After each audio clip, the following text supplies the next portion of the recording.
তৃণমূলের মঞ্চে দিলীপ। তৃণমূলের মঞ্চ থেকে সম্প্রীতির বার্তা দিলীপ ঘোষের। ভাতারে যাওয়ার পথে হঠাৎই তৃণমূলের অনুষ্ঠানে দিলীপ।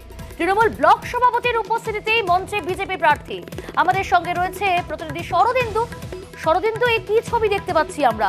তৃণমূল কংগ্রেসের মঞ্চে বিজেপি প্রার্থী দিলীপ ঘোষ।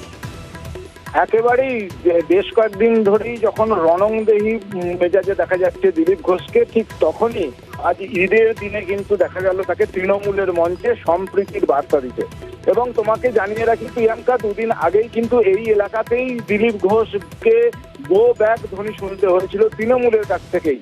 সেই তৃণমূলের মঞ্চে বাঘা 2 নম্বর অঞ্চল কমিটির উদ্যোগে জলসত্রের আয়োজন করা হয়েছিল।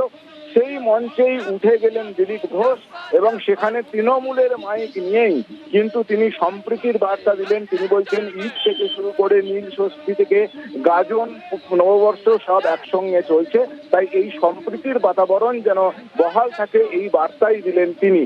এবং সেখানে কিন্তু তৃণমূল কর্মীরা তাদের স্লোগান দিচ্ছিল, সেখানে তৃণমূলের পতাকা ছিল, এমনকি কীর্তি আজাদের প্রচারের ব্যানারও সেখানে ছিল।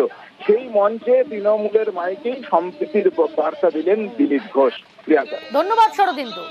সম্প্রীতির বার্তা তৃণমূলের মঞ্চ থেকে দিলীপ ঘোষের। কি বার্তা দিলেন চলুন শুনবো।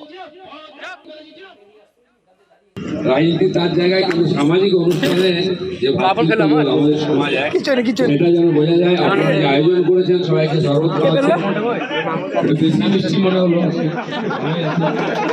তো সবাই ভালো থাকুন।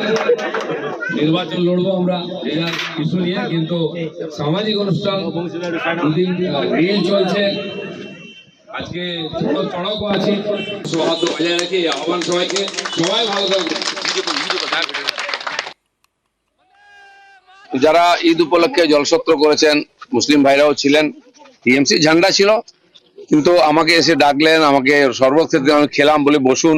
ওদের ক্যাম্পে গিয়ে বসলাম, শুভেচ্ছা বিনিময় করলাম, কোলাকুলি করলাম এবং বললাম, ভাষণও দিলাম ওদের মাইকে, যে সম্প্রীতির যে ঈদ, ভালোবাসার ঈদ, এবং আজকে গাজন, নীল, বাংলা নববর্ষ, রামনবমী আসছে, সমস্ত উৎসব যেন সৌহার্দ্যপূর্ণ পরিবেশে পালন হয়।